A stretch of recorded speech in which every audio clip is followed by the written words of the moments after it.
सावन का महीना था। बारिश की हल्की बूंदें धरती को ताजगी से भर रही थीं।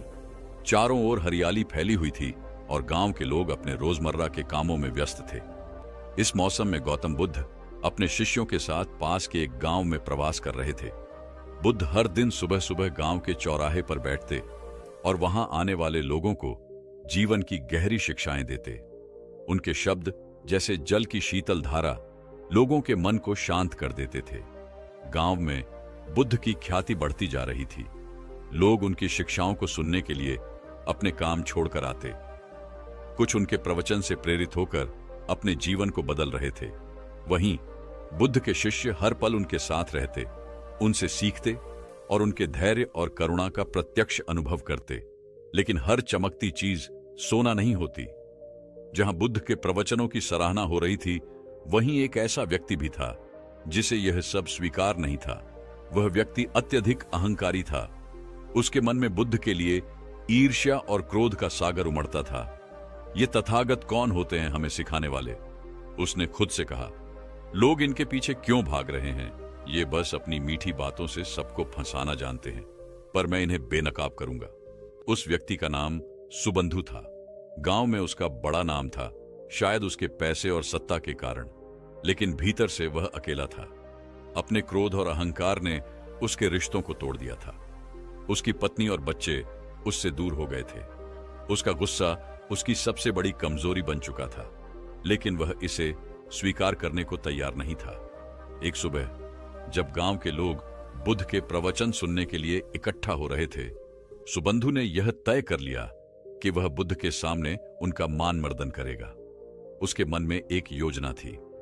उसने अपने घर से बाहर निकलते हुए अपने मन में कहा, आज मैं इनकी तथाकथित शांति को तोड़कर दिखाऊंगा। देखता हूं ये मेरी बातों का जवाब कैसे देते हैं। गांव का चौराहा लोगों से भर चुका था। हर कोई ध्यान से बुद्ध की बातों को सुन रहा था। बुद्ध कह रहे थे, मनुष्य का सबसे बड़ा शत्रु उसका अपना अहंकार है। जब तक हम इसे पहचानते नहीं, तब तक हम शांति को नहीं पा सकते। सुबंधु ने यह सुनते ही अपनी मुट्ठी भींच ली। उसके चेहरे पर गुस्से की लहर दौड़ गई। वह तेजी से भीड़ को चीरते हुए आगे बढ़ा। उसकी आंखों में क्रोध साफ झलक रहा था। लेकिन बुद्ध, वह शांत बैठे थे, जैसे किसी झील की सतह पर हवा भी न चल रही हो। गांव के चौराहे पर सैकड़ों लोग इकट्ठा हो चुके थे। बुद्ध का उपदेश चल रहा था। उनकी वाणी में ऐसी गहराई थी कि हर कोई मंत्रमुग्ध होकर सुन रहा था। लोग शांत थे, जैसे समय थम गया हो। बुद्ध ने कहा, जो क्रोध पर काबू पा लेता है, वह जीवन के सबसे बड़े युद्ध को जीत लेता है। तभी अचानक भीड़ को चीरता हुआ सुबंधु क्रोध से भरा हुआ तेज कदमों से आगे बढ़ा। उसके चेहरे पर उबलता गुस्सा और कटुता साफ दिखाई दे रही थी। उसकी आवाज गूंज उठी, तथागत, आप कौन होते हैं हमें उपदेश देने वाले? क्या आप सोचते हैं कि आप यहां आकर हमें सिखाएंगे कि कैसे जीना है? यह सुनते ही लोगों की निगाहें सुबंधु की ओर मुड़ गईं। सबके चेहरों पर आश्चर्य और असमंजस था। आनंद और अन्य शिष्य चौंक गए। आनंद ने सुबंधु की ओर गुस्से से देखा, लेकिन बुद्ध, वह अभी भी शांत बैठे थे, जैसे कुछ हुआ ही ना हो। सुबंधु ने अपनी आवाज और तेज करते हुए कहा, आपके ये प्रवचन, ये दिखावा है। आप खुद को महान समझते हैं, लेकिन मुझे आप जैसे साधु बहुत मिले हैं जो बस शब्दों के जाल में लोगों को फंसाते हैं। आप झूठे हैं। उसकी बातें अब अपमानजनक होती जा रही थीं। वहां खड़े लोग असहज हो गए। आनंद ने आगे बढ़कर कहा, तुम्हें नहीं पता तुम किससे बात कर रहे हो? भगवान बुद्ध के लिए इस तरह के शब्द मत बोलो। बुद्ध ने आनंद की ओर हाथ उठाकर इशारा किया, आनंद, रुक जाओ। हर व्यक्ति अपनी पीड़ा को व्यक्त करता है, इसे प्रकट करने दो। सुबंधु ने बुद्ध की इस शांति को देखकर और भी तीखी बात कहनी शुरू कर दी। देखा, यही तो है आपका नाटक, यह चुप रहकर सब सहने का दिखावा। पर मैं जानता हूं, भीतर से आप भी मुझसे डरते हैं, इसीलिए कुछ नहीं बोलते, है ना? शिष्य अब और अधिक क्रोधित हो रहे थे, लेकिन बुद्ध, उनकी आंखों में अभी भी करुणा झलक रही थी। उन्होंने सुबंधु की हर बात को धैर्यपूर्वक सुना। उनके चेहरे पर न तो क्रोध था, न असहजता। सुबंधु ने जब देखा कि उसकी बातों का बुद्ध पर कोई असर नहीं हो रहा है, तो उसका क्रोध और बढ़ गया।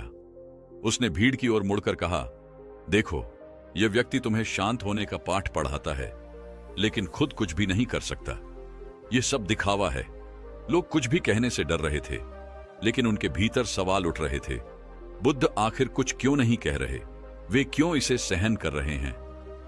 सुबंधु की तीखी बातें चलती रहीं। हर शब्द जैसे आग की चिंगारी बुद्ध की ओर फेंका जा रहा था, लेकिन बुद्ध का धैर्य चट्टान की तरह स्थिर था। सुबंधु की तीखी आवाज चौराहे पर गूंज रही थी।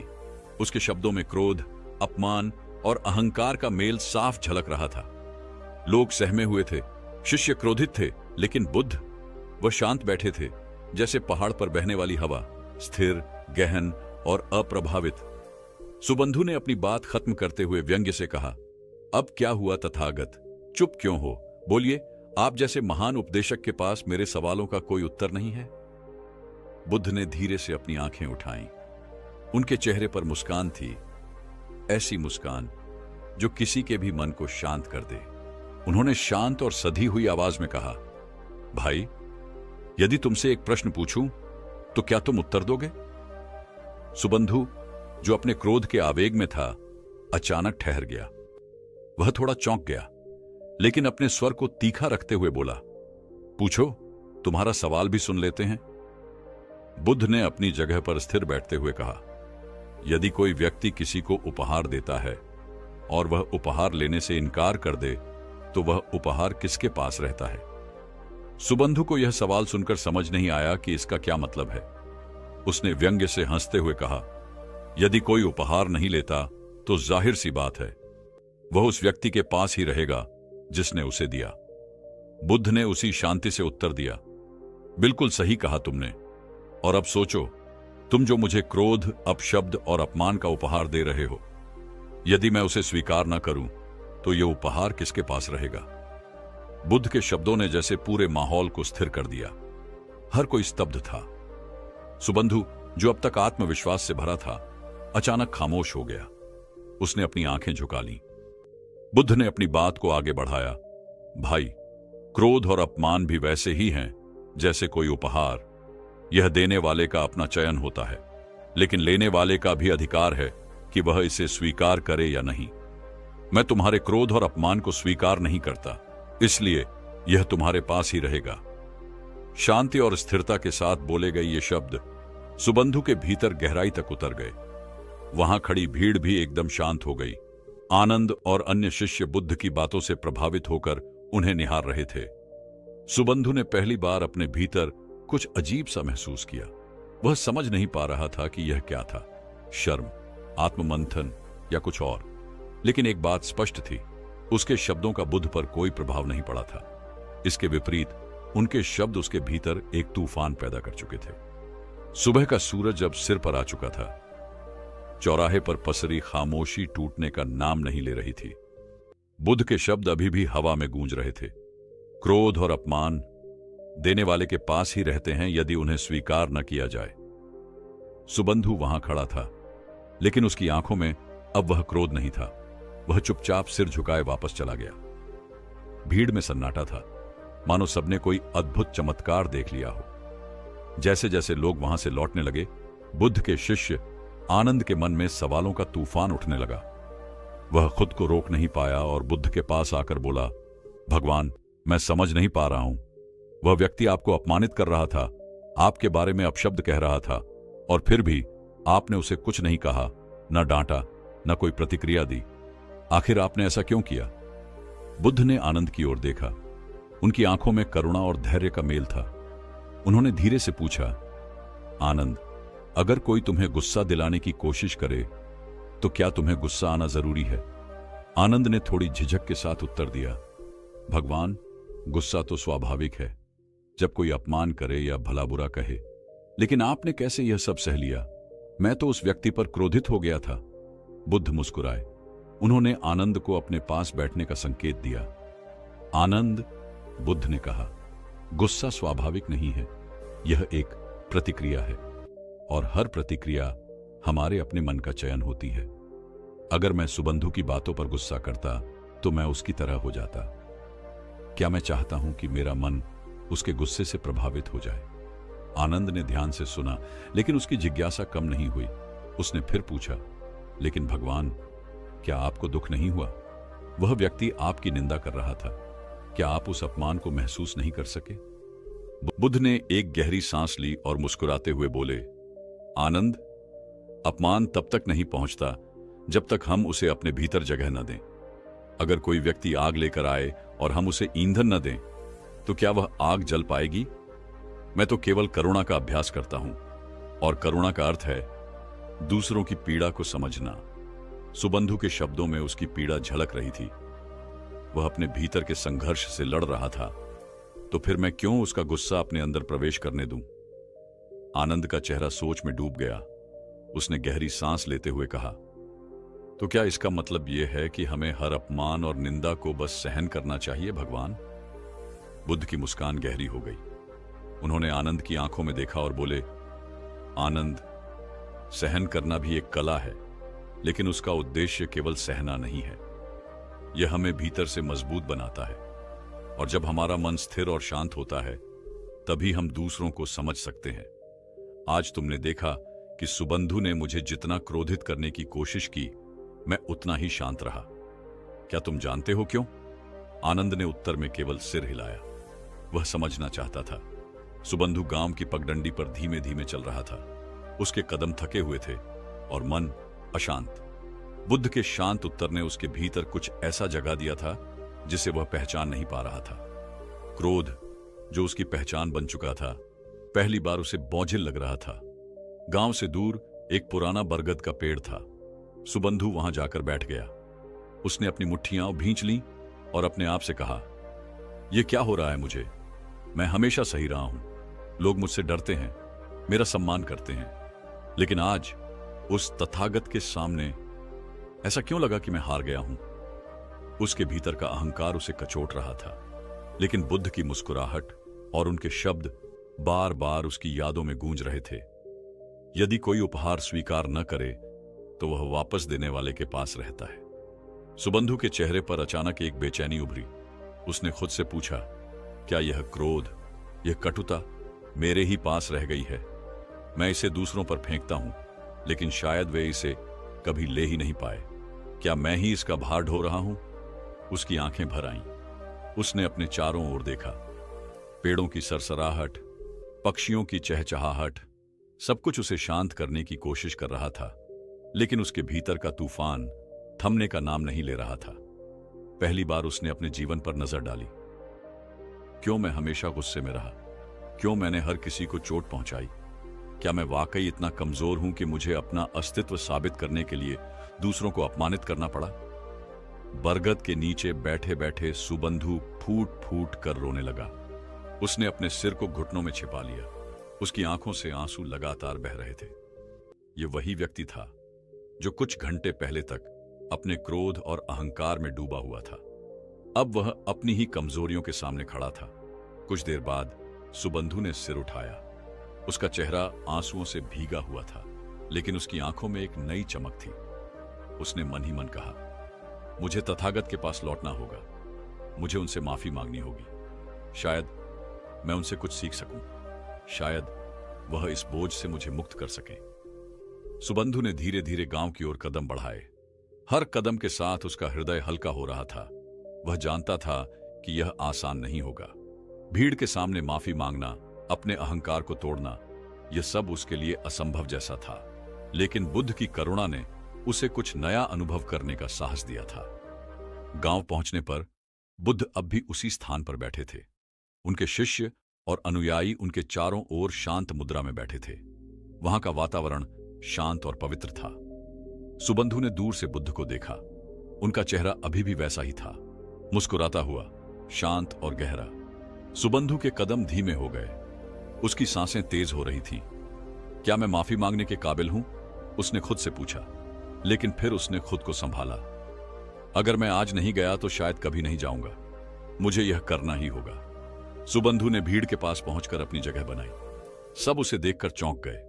आनंद ने उसे देखा और उसके चेहरे पर आश्चर्य था। वह फिर से आया है, अब क्या चाहता है? सुबंधु ने बुद्ध के करीब जाकर धीमे स्वर में कहा, भगवान, मैं आपसे कुछ कहना चाहता हूं। सुबंधु की आवाज में अब एक शर्मिंदगी थी। वह आंखें झुके हुए खड़ा था, जैसे अपने दिल का बोझ साझा करने के लिए शब्दों को ढूंढ रहा हो। लेकिन बुद्ध की शांति ने उसे मजबूती दी। बुद्ध ने उसे देखा, फिर धीरे से बोले, सुबंधु, तुम मुझसे कुछ कहना चाहते हो तो कहो। तुम्हारी आत्मा अब एक गहरे मंथन में है, तुम्हें अपने भीतर की यात्रा पूरी करनी होगी। सुबंधु की आंखों में आंसू थे, लेकिन उसने खुद को संभाला। उसने धीरे धीरे कहा, भगवान, मुझे खुद पर घृणा हो रही है। मैंने जिन लोगों को तिरस्कृत किया, उनका अपमान किया, वह सभी मुझे माफ कर सकते हैं, लेकिन अब मैं खुद को कैसे माफ करूं? मैं समझ नहीं पा रहा हूं, क्या करूं? उसकी आवाज में एक दर्द था जो पूरी तरह से उसके भीतर की उलझन को दर्शा रहा था। बुद्ध ने उसे एक गहरी नजर से देखा। उनके चेहरे पर एक हल्की मुस्कान थी, जो एक ऐसे व्यक्ति की मुस्कान थी जो किसी और के दर्द को समझ सकता है। उन्होंने धीमे स्वर में कहा, तुम्हारे शब्द, तुम्हारा क्रोध, तुम्हारा अहंकार, ये सब तुम्हारे भीतर के अंधकार से आते थे, लेकिन यह अंधकार तब तक नहीं रहता जब तक तुम उसे अपनी चेतना से बाहर नहीं निकालते। सुबंधु ने सिर झुका लिया और बुद्ध ने फिर कहा, तुम सोचते हो कि तुम अपने किए गए कर्मों को कैसे माफ कर सकोगे, लेकिन मैं तुमसे एक सवाल पूछता हूं, क्या तुम अपने अंधकार से भाग सकते हो? सुबंधु की आंखों में एक हलचल थी। उसने सोचा, फिर धीरे से उत्तर दिया, नहीं भगवान, अंधकार से भागना संभव नहीं है, मुझे उसी का सामना करना होगा। बुद्ध की आंखों में गहरी समझ थी। उन्होंने फिर कहा, ठीक वही बात है सुबंधु, तुम्हारे भीतर जो अंधकार है, वह तुम्हारा क्रोध, तुम्हारा अहंकार, तुम्हारा भय, यह सब सिर्फ तुम्हारी आत्मा की छाया है, और एक दिन जब तुम इसका सामना करोगे, यह छाया धीरे धीरे मिट जाएगी, क्योंकि प्रकाश और अंधकार एक साथ नहीं रहते। सुबंधु की आंखों में अब एक नई लहर थी। वह यह समझने लगा था कि वह केवल अपने भीतर के अंधकार से भागने का प्रयास कर रहा था, जबकि उसे उसका सामना करना था। बुद्ध ने उसकी बातों को समझते हुए और भी गहरे शब्दों में मार्गदर्शन देना शुरू किया। तुम्हारे अंधकार के अंतर्गत जो दर्द है, वह सिर्फ तुम्हारे भीतर नहीं है, यह सब लोग सहते हैं। जब तुम अपने दर्द को समझते हो, तो तुम दूसरों के दर्द को भी समझ पाओगे। तुम्हारी करुणा तभी प्रकट होगी जब तुम अपने भीतर के घावों को पहचानोगे और उन्हें ठीक करने का प्रयास करोगे। सुबंधु की आंखों में चमक आ गई। उसने धीरे से कहा, क्या मैं वाकई इसे बदल सकता हूं भगवान? बुद्ध की आंखों में गहरी शांति थी। उन्होंने उसे संबोधित करते हुए कहा, यह परिवर्तन तुम्हारे भीतर ही है सुबंधु। तुम अपने विचारों, अपनी क्रियाओं और अपने दृष्टिकोण को बदलने से शुरुआत कर सकते हो। परिवर्तन हमेशा भीतर से आता है। जब तुम स्वयं को बदलोगे, तो तुम्हारे आसपास का संसार भी बदल जाएगा। सुबंधु ने एक गहरी सांस ली, और जैसे ही बुद्ध की बातों ने उसे आत्मविश्वास दिया, उसने महसूस किया कि वह सच में कुछ बदल सकता है। वह अब अपने भीतर की जंग जीतने के लिए तैयार था। सुबंधु ने बुद्ध की उपदेशों को अपने दिल में पूरी तरह से उतार लिया था। वह यह समझ चुका था कि उसका असली शत्रु बाहर नहीं, बल्कि उसके भीतर था। उसका अहंकार, उसका क्रोध और उसकी नफरत। बुद्ध के मार्गदर्शन ने उसे आत्म मंथन के लिए प्रेरित किया था, और अब वह अपने जीवन में एक नई शुरुआत करने के लिए तैयार था। कुछ दिनों तक सुबंधु ने अपनी दिनचर्या को पूरी तरह से बदल दिया था। वह पहले की तरह गुस्से में नहीं आता था। अपने भीतर की अशांति और घृणा को वह अब शांति और सहानुभूति से बदलने की कोशिश कर रहा था। एक दिन जब सुबंधु गांव के बाजार से गुजर रहा था, उसे एक छोटा बच्चा दिखा जो एक टूटे हुए बर्तन के साथ बैठा था। बच्चा घबराया हुआ था, उसकी आंखों में डर था। सुबंधु ने उसके पास जाकर पूछा, क्या हुआ? तुम डर क्यों रहे हो? बच्चे ने कांपते हुए कहा, मुझे बर्तन को ठीक करना था, लेकिन मैं इसे और भी तोड़ बैठा। अब मुझे डर है कि लोग मुझे डांटेंगे। सुबंधु ने बच्चे की आंखों में देखा, और उसे पहली बार महसूस हुआ कि यह बच्चा उस दर्द का सामना कर रहा था जो कभी वह खुद महसूस करता था। वह बच्चा भी अपमानित होने और अपने की गए गलतियों के लिए डर रहा था, ठीक जैसे सुबंधु कभी अपनी क्रोध की वजह से डरता था। सुबंधु ने धीरे से बच्चे को अपने पास खींचा और कहा, देखो, हर कोई कभी न कभी गलती करता है। यह बर्तन टूटना कोई बड़ी बात नहीं है। असली बात यह है कि हम अपनी गलती से क्या सीखते हैं। यह सुनकर बच्चा थोड़ा शांत हुआ, और सुबंधु के शब्दों ने उसे कुछ आश्वस्त किया। सुबंधु की आवाज में वह सच्ची करुणा थी जो बुद्ध के उपदेशों का परिणाम थी। सुबंधु के भीतर एक अद्भुत बदलाव आ चुका था। पहले वह किसी की कमजोरी का मजाक उड़ाता था, लेकिन अब वह दूसरों के दर्द को समझने लगा था। वह किसी के प्रति क्रोध नहीं रखता था, बल्कि अब वह हर व्यक्ति में करुणा और समझ देखने लगा था। वह धीरे धीरे बदलता जा रहा था। अब वह एक नई सोच के साथ हर स्थिति का सामना करने लगा था। अब उसे खुद से नफरत नहीं थी, बल्कि वह खुद को स्वीकार करने और सुधारने की कोशिश कर रहा था। कुछ दिन बाद गांव में एक और घटना घटी। गांव के एक बुजुर्ग व्यक्ति को कोई समस्या हो गई थी और कुछ लोग उसकी मदद करने के बजाय उसे हिकारत की नजरों से देख रहे थे। सुबंधु ने यह देखा और बिना किसी संकोच के उस बुजुर्ग के पास गया। उसने उनकी मदद की और सभी को दिखा दिया कि कैसे एक व्यक्ति का हृदय बड़ा हो सकता है अगर वह खुद को समझे और दूसरों की मदद करने का अवसर दे। गांव के लोग अब सुबंधु को एक नए रूप में देख रहे थे। वह वही व्यक्ति था जो कभी गुस्से और घृणा से भरा हुआ था, लेकिन अब वह करुणा और शांति का प्रतीक बन चुका था। सुबंधु को अब यह एहसास हो चुका था कि असली ताकत अपने भीतर के अंधकार से बाहर निकलने में है। उसका परिवर्तन धीरे धीरे गांव में न केवल उसकी जिंदगी में, बल्कि दूसरों की जिंदगी में भी बदलाव ला रहा था। वह अब पूरी तरह से बुद्ध के उपदेशों पर चलने के लिए तैयार था। उसने अपने अहंकार को छोड़ दिया था और उसकी आंखों में एक नई जोश और सुकून था। वह दिन सुबंधु के जीवन का एक महत्वपूर्ण मोड़ था। अब वह बदल चुका था। उसे अपने भीतर की शक्ति का एहसास हो चुका था। वह जानता था कि शांति केवल बाहरी परिस्थितियों से नहीं आती। वह जानता था कि शांति केवल बाहरी परिस्थितियों से नहीं आती, बल्कि यह हमारी आंतरिक स्थिति से उत्पन्न होती है। बुद्ध की शिक्षा ने उसे यह समझाया था कि अगर हम अपने भीतर के क्रोध और नफरत को त्याग दें, तो हम जीवन में वास्तविक सुख और शांति पा सकते हैं। एक दिन बुद्ध ने सुबंधु को अपने पास बुलाया। यह वही दिन था जब सुबंधु ने अपनी पूरी यात्रा के बारे में बुद्ध से बातचीत करने का निर्णय लिया था। उसने सिर झुका लिया और धीरे से कहा, भगवान, मैं जानता हूं कि मैंने जो किया वह गलत था, लेकिन अब मैं खुद को ठीक करना चाहता हूं। मैंने महसूस किया है कि हमारे भीतर की शांति ही हमें बाहरी दुनिया से जोड़े रखती है, लेकिन मैं जानता हूं यह आसान नहीं होगा। क्या आप मुझे और मार्गदर्शन देंगे? बुद्ध ने उसे मुस्कुराते हुए देखा और अपनी आंखों में गहरी करुणा के साथ उत्तर दिया, सुबंधु, तुम्हारे दिल में अब एक नई समझ और बदलाव है। यह तुम्हारा सबसे बड़ा कदम है, लेकिन ध्यान रखना, जीवन में सबसे बड़ा परिवर्तन अपने भीतर होता है। जब तुम अपने मन को शुद्ध करोगे, तब तुम्हारा हर कार्य और विचार भी शुद्ध होगा। यही तुम्हारा जीवन का संदेश है। आंतरिक शांति ही बाहरी दुनिया को बदलने का पहला कदम है। सुबंधु ने ध्यान से बुद्ध की बातों को सुना और उनके शब्दों का गहरा असर महसूस किया। वह समझ चुका था कि जीवन में शांति और सुख पाने के लिए उसे अपने भीतर की हलचल को शांत करना होगा। कुछ दिन बाद गांव में एक गंभीर संकट उत्पन्न हुआ। एक बड़ी बारिश ने फसल को नष्ट कर दिया था और किसान और उनके परिवार बुरी तरह प्रभावित हुए थे। गांव में बहुत घबराहट थी। लोग एक दूसरे पर आरोप लगा रहे थे।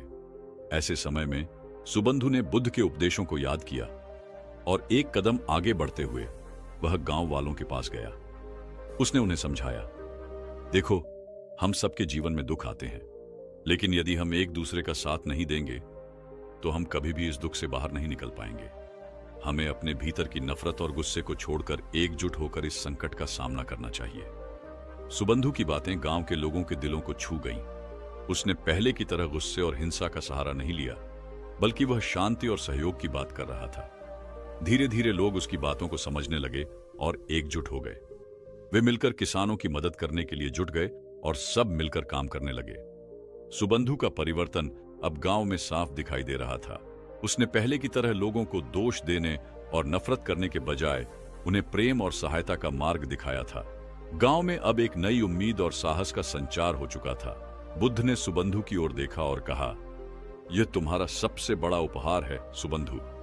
तुम्हारे जीवन का संदेश यही है। अंतरात्मा की शांति और करुणा ही हमें जीवन की असली कठिनाइयों से उबार सकती है। सुबंधु ने आंखें बंद की और उसके भीतर एक गहरी शांति महसूस हुई। वह जानता था कि यह यात्रा कभी खत्म नहीं होगी। जीवन हर दिन नए अनुभवों और चुनौतियों के साथ आता है, लेकिन अगर हम अपने भीतर की शांति और प्रेम को बनाए रखते हैं तो हम किसी भी मुश्किल को पार कर सकते हैं। कहानी से हम यह समझ सकते हैं कि जीवन में शांति, करुणा और आत्मनिरीक्षण के महत्व को समझना कितना आवश्यक है। गौतम बुद्ध ने हमें यह सिखाया कि क्रोध, अहंकार और घृणा केवल हमारे भीतर के शत्रु होते हैं, और केवल जब हम अपने दिल और मन को शुद्ध करते हैं तभी हम सच्ची शांति और खुशी पा सकते हैं। सुबंधु का परिवर्तन यह सिद्ध करता है कि अगर हम अपने विचारों और भावनाओं को नियंत्रित करने में सफल होते हैं तो न केवल हमारा जीवन बदलता है बल्कि हम अपने आसपास के लोगों की जिंदगी को भी बेहतर बना सकते हैं। यही असली सफलता है, अपने भीतर की शांति को पाकर दुनिया में सकारात्मक बदलाव लाना। ये कहानी हमें यह भी सिखाती है कि हर किसी के भीतर आत्मनिर्माण की क्षमता है और सही मार्गदर्शन से हम अपने जीवन को पूरी तरह से बदल सकते हैं। अगर आप भी चाहते हैं कि आपके जीवन में शांति, प्रेम और करुणा का आगमन हो और आप बुद्ध के शिक्षाओं के अनुसार अपनी यात्रा पर आगे बढ़ना चाहते हैं तो इस चैनल को सब्सक्राइब करना बिल्कुल न भूलें। हमारे चैनल पर हम हमेशा आपके लिए ऐसे प्रेरणादायक और जीवन बदलने वाली कहानियां लाते हैं जो न केवल आपको सोचने पर मजबूर करे बल्कि आपको अपने जीवन में सुधार करने का हौसला भी दें। तो अगर आपने अभी तक हमारे चैनल को सब्सक्राइब नहीं किया है तो अभी सब्सक्राइब करें और साथ ही बेल आइकन पर क्लिक करें ताकि आपको हमारे वीडियो का तुरंत नोटिफिकेशन मिल सके। हम हर हफ्ते नई नई प्रेरणादायक और सीख देने वाली वीडियो लेकर आते हैं ताकि आप भी एक बेहतर इंसान बन सकें। अगर आपको यह वीडियो पसंद आया हो तो कृपया लाइक और शेयर जरूर करें ताकि यह संदेश और भी लोगों तक पहुंचे। और यदि आपके मन में कोई सवाल या सुझाव हो तो हमें नीचे कमेंट्स में जरूर बताएं। धन्यवाद। हमारे चैनल के साथ जुड़े रहें क्योंकि यहां हम आपके जीवन को और बेहतर बनाने के लिए हमेशा कुछ नया लेकर आते हैं।